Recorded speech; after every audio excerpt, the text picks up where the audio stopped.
Hello, and welcome to the second week of Christ the King's Catechesis. Today, our topic is Advent, Christmas, and Epiphany. Last week, I went over the idea that there are two halves of the Christian year, and that the first half is called the sacral cycle, and that within the sacral cycle, there are 2 points of focus or 2 loci around which the other feasts revolve. And that first loci was Christmas. The second is Easter. And today we're going to be really focusing on that first loci, the feast of Christmas and the 2 feasts that surround it, or the 2 seasons, I should say, that surround it. That is Advent and Epiphany. So today the program is to go through Advent, Christmas, and Epiphany. We're going to be focusing on just the basic idea of the season and the themes of that season. And then we'll talk about the traditions of that season, just how the church engages with the liturgical year on a practical level. After that, I'll just have some general comments about this particular season within the church and within society, some recommendations about how to live more fully into the gospel during these times, and some pitfalls that are particular to our time and place. So, with that, I'll jump in.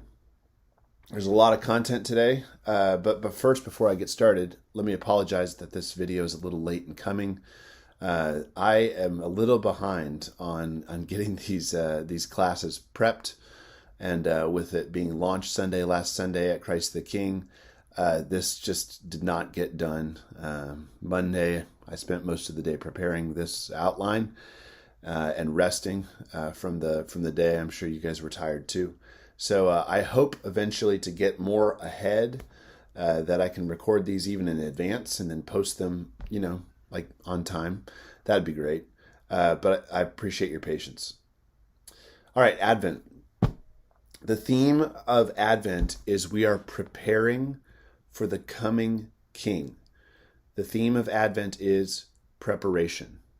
And there are 4 Sundays in Advent, and each Sunday, as you know, has a proper gospel reading, a story from the gospel that is what the week is kind of focused on. And the first one, and the first Sunday in Advent, Jesus enters Jerusalem on a donkey. And everyone is celebrating, Hosanna, here comes the King is here. And what does he do? He enters the temple right away, and he flips over the tables in the temple of the money changers. What does this communicate? That the King is coming. You better be ready. Jerusalem wasn't. We must prepare for the coming King. This is the whole theme of Advent. The Israelites were not ready for their King. We must be when he comes again.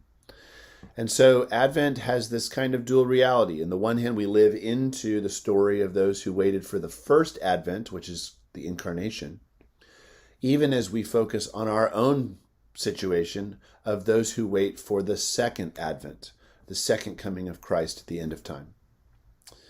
The second Sunday, first Sunday was triumphal entry, flipping of the tables. Second Sunday is the gospel is from, I think, Luke 22, Luke 21, the signs of the end of days, when Christ will come back, or the time just before the destruction of Jerusalem. The church has kind of taken it as a both and throughout history. Again, getting us to focus on those first and second Advents. The third Sunday is about the messengers of God who prepare the way for his coming. Focus on John the Baptist. You can hear this as this adds again into that theme that Advent is about preparing for the coming King. Fourth Sunday is called Refreshment Sunday, and it focuses on the mercy that God gives his people as they wait for him and as they prepare for him. All right, some themes. We've already talked that the theme of Advent is the message of Advent is the preparation for the coming King. Preparation is a huge theme, and it is often a theme that does not get sufficient attention. God prepares his people. Before they entered the promised land, they stayed in the wilderness in preparation for 40 years. Some of those years were spent just simply at the base of Mount Sinai, learning how exactly God was to be worshipped, how the tent was to be set up, how it was to be torn down. God is preparing his people. After the collapse of the kingdom, the people waited and prepared 40 or 400 years before their Messiah came. It's a long time. And before Jesus entered his ministry, he went into the wilderness for 40 days to be tempted and prepared for his public ministry. 40, 440, these are common use of numbers in the scriptures. This is the appropriate time, the right amount of time for someone to be prepared for a task ahead. We not only prepare for Christmas in Advent, which we'll talk more about, we also prepare for Advent. So there's that season of pre-Lent where we prepare for the coming fast, which is already a time of preparation. So preparation is huge within the Christian life. But that is what we're doing. When we think of Advent as a time of preparation and fasting, we're thinking about what exactly does it mean for me to be prepared for Jesus to come back? There's that song, people get ready, Jesus is coming. It's so true. It's so true, and we don't tend to think of this enough. Recommended meditation for Advent is the parable of the 10 virgins. They were supposed to be awaiting the coming of the bridegroom. The ancient tradition was that they would have their lamps full of oil so that when the bridegroom would come, they would have their oil lamps ready. But some did not come, and they were not prepared for the coming of the bridegroom, and their lamps ran out of oil. And so they tried to borrow some, didn't go so well. You'll have to read the narrative yourself. But the point is, prepare, and ask yourself, what does it mean for me to be prepared for the coming of Jesus Christ? The other theme in Advent, which I haven't touched on yet, is that there is a royal nature to the incarnation. A royal nature, that Jesus is the coming King. And one of the reasons why the color is purple in Advent is to emphasize this royal aspect of the incarnation. The baby who was born to Mary was immediately recognized as a King of Kings. Excuse me. The recommended meditation I have for this is to read through the Apocrypha, perhaps, during Advent. We do read through Isaiah, Mark, and Revelation through Advent. The Apocrypha is a good thing as extra reading, because we're trying to put ourselves in the position of those who actually felt that they had something to be delivered from. And this time of the Apocrypha was when Israel was governed by other people. They were definitely awaiting their Messiah, and their Messiah definitely had a kingly focus for them. This was the man who would release them from their oppression. What are we being oppressed from?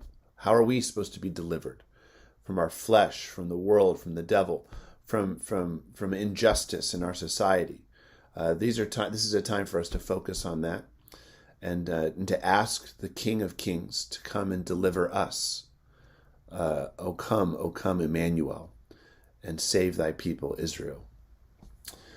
Some traditions in Advent are fasting, prayer, and almsgiving. Just like any penitential season, those are always the three that come up: fasting, prayer, and almsgiving. Typically, Advent is a lighter fast, sometimes just meats and sweets. It's a season of restrained joy, but also of preparation. Like I said, it's a time for increased Bible reading. It's one of the traditions that is common is the Jesse tree during Advent. This is decorating a tree. We'll get into that later. With ornaments that show the lineage of Jesus. One of the things my children love to do is the Advent wreath. Essentially, you're trying to get them to count down to Christmas, and to have this time that the time is drawing near, and that as it goes, you get more and more fixated on the Christ, the birth of Christ. And so a lot of Advent calendars have elements that, oh, well, now the creche is set up. Now the angels appear, and then finally on Christmas Day, the Christ is born. Second Sunday in Advent is called Bible Sunday. This is where we, as Christ the King, will purchase and bless our mission Bible, from which our lectors and epistolers and our gospel reader will read from. Fourth Sunday in Advent is called Refreshment Sunday, and it's common to make a very special cake called a simnel cake. I'll talk more about that later, but it's kind of it's just for the fourth Sunday in Advent. It's pretty traditional to make it on that day. Is kind of a way of easing out of the fast and letting you know that the time is near that Christ will come. Of course, the tradition that everyone loves during Advent is Lessons and Carols and the Messiah by Handel. This is a time often that the church goes to concerts or puts on concerts, and it's a great time for that. And I hope that we will do that. We are not ready to put on our own concerts. However, we will put on a Christmas Lessons and Carols, and I think we'll probably find some things for us to do together. Maybe in Atlanta, some really good music to listen to that reminds us that Christ is King and that he is coming soon. Moving on, Christmas. Advent was preparing for the coming King.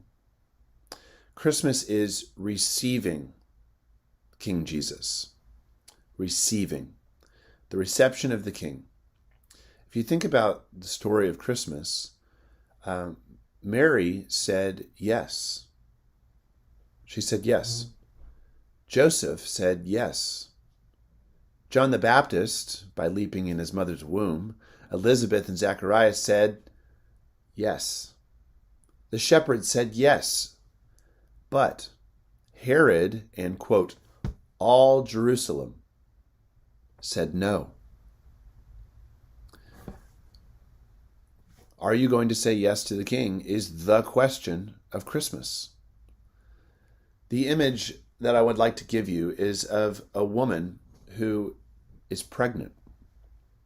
And let's say that because she just didn't know what she wanted to do, she didn't prepare for the baby that would be born her soon. And because she wasn't prepared, she decided in the end to say no to the baby. And I think we all know what that means, especially in today's age. This is what happened in the story of Jerusalem. They didn't prepare. And so whenever the baby was there, they tried to kill it. Herod in particular, but it says all Jerusalem was troubled. And eventually they too would join in the effort to slaughter this infant king. So this idea of receiving is tied to our preparation. Put another way, we cannot receive Christ if we don't prepare for him. That's how it works. Some themes of Christmas. The sweetness of the gift of God in his Son, Jesus. The sweetness of it. We'll return to that. That Christmas is a time of dwelling upon the sweetness of Jesus and the sweetness of the gift that God has given to us. But an often forgotten theme of Christmas is martyrdom. There are 12 days in Christmas. 4 of them are red in their color. Christmas is normally a white season, but 3. There's 3 days out of the 12 that are red, and one that, it's only white because of St. John's white. I'm not sure. We'll get into that in a second. The theme that comes right on the back of Christmas is martyrdom. Martyrdom. Christmas and martyrdom go together. Who would have thunk it? But there's 3 feasts that come directly after Christmas, December 26, 27, 28. And the first is Saint Stephen, the first martyr. Saint Stephen was the first deacon. He preached to the Jews. They killed him. The second one on December 27th is the feast of Saint John the Divine.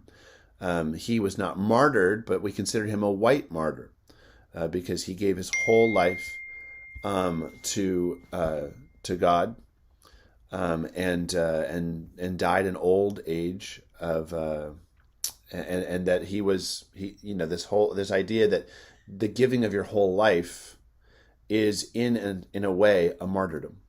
And then December 28th is the Feast of the Holy Innocents, where we remember and commemorate the slaughter of all of the infants in Bethlehem by the King Herod. And then on the January 1st, we have the circumcision of Christ, where the first blood from our Savior was drawn. And so you have this idea that this infant that's given to us is going to cost us everything. It is the sweetest thing in the world, and yet it is also he is the most costly thing in the world. And again, this goes back to that image of the infant. The mother that does prepare, that receives her baby, still, nothing is ever the same. Nothing will ever be the same once that baby is born and received. And at the end of the day, any mother and father knows the giving and the receiving of an infant is the giving of your own self. Eventually, you give so much of yourself, it almost feels like you lose and then have to re-find yourself in the life of a parent. And this is, in a sense, what's happening with the church who receives her Christ. That this baby is so sweet, the Savior is so sweet, the gift of God is so sweet, it will cost us literally everything. And it will mean our life and possibly our blood. And so we think about these things. Recommended meditation, reread Luke 1-3 and try to imagine the scene of Mary and baby Jesus. And let the significance and the emotions of the Christ event for Mary become real for you. What does this baby mean for me and my life? Some traditions for Christmas: making rich foods to be enjoyed as a family, inviting guests, especially those without families, those who are a bit of the disenfranchised of society. Invite them. We give gifts during Christmas. There's 12 days of Christmas. And, traditionally you give gifts on most or all of those days. Those are outreaches to the needy, are common in Christmas. We continue the Advent wreath, though I didn't mention that in the traditions, but Advent has a wreath of 4 candles, and you light 1 extra candle for each week. And then on Christmas Day, you light the Christ candle, the white one in the middle. It goes purple, purple, rose, purple, and then a white candle in the middle. And that's the Advent wreath. There's prayers attached to the lighting of each candle each evening. We keep ours on our piano next to our dinner table and bring it out during evening prayer at the end of dinner for our Advent prayers during that season. Lots of singing during Christmas, possibly caroling in public. And then the building of the creche, we can't do it at the church, and so we're going to do that at home. But to set up some sort of reminder of the Christmas scene is yet another way of helping your family cherish the gift that God has given us through Christ Jesus. Moving on to Epiphany. Epiphany is about the proclamation of the King. Advent, preparation for the King. Christmas, receiving the King. Epiphany, proclaiming the King. Proclaiming the King. Right at the beginning of the story, distant kings come from other lands to worship our King. The teachers in Jerusalem... I'm going through there's 4 gospel stories that go through the weeks of Epiphany. The first one is the Magi, and it shows that distant kings from other lands come to worship our King. The second Sunday in Epiphany is when Jesus goes to the temple when he's 12 and amazes the teachers in Jerusalem, and they learn that the Messiah is a new Solomon, the king that they've been waiting for. The third Sunday is the voice from heaven, Jesus' baptism, confirming that he is the Messiah and the Son of God to all who were there. And the fourth is Jesus' first miracle at the wedding of Cana. The fifth is when Jesus heals the son of the Roman centurion. And so now Rome knows, too, that Jesus is king. And then lastly, the last Sunday, the sixth Sunday at Epiphany, is the parable of the wheat and the tares, emphasizing the nature of the rapidly expanding kingdom. All of these go to show that there is a king. He's here. He's pretty awesome. And his kingdom is going everywhere quickly. And everyone's learning about it. That's the kind of the theme of Epiphany, the proclamation of the king. So this is a time for evangelism. This is a time for baptisms. This is a time for celebration. Recommended meditation. Trace the story of our king through his life, from the Magi to the temple, to his baptism, to the wedding at Cana. These 4 stories give us a view of who Jesus is. Ask the question that the Psalms ask. Who is this King of glory? Some traditions in Epiphany are gift giving, specifically to others outside your family. Maybe others who are outside your culture, too. House blessings, you do those in Epiphany. This is a time for feasts and celebrations. Traditionally, Epiphany was actually the bigger party than Christmas.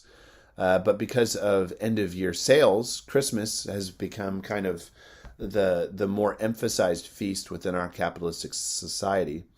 But Epiphany was really when they'd have the big parties, huge parties and festivals and dances, where they'd have king's cake and all of these things. So we will have a big party on Epiphany to try to reclaim some of that tradition. All right, just some general notes to close up. The Christmas tree was a pagan symbol, celebrated by most Western cultures for a long, long time, well before Christ. The idea was that this is very near the winter solstice, and most pagan cultures worship the sun. And so to remind them that their sun god would heal and then bring back the growth that they so depended on, they would bring in evergreens to decorate the insides of their home when everything outside was looking so bleak and hopeless. This was easily picked up on by Christians, and this is a very important point. Our traditions are often pagan rituals or traditions that have been Christianized for the sake of mission. This is not a bad thing.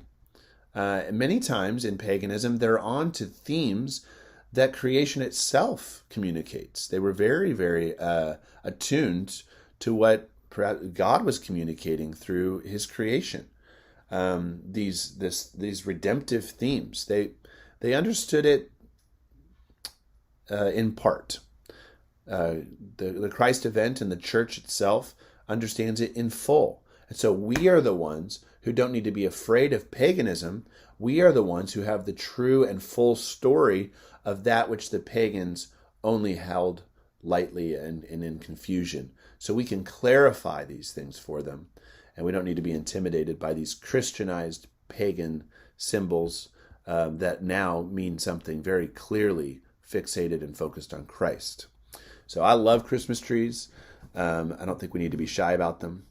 But the problem of capitalism is that everything has been, like I said, moved to where it creates the big sales and climax of the season just before the year end in December. And so now Advent has become Christmas for most people in America. And therefore the Christmas tree, which would be appropriate to the season of Christmas, is now occupying the place of Advent. So here's a solution that our family has come up with. Because you can't find a good tree near Christmas, we buy our tree, sometime in Advent. But we treat it during Advent as an Advent tree.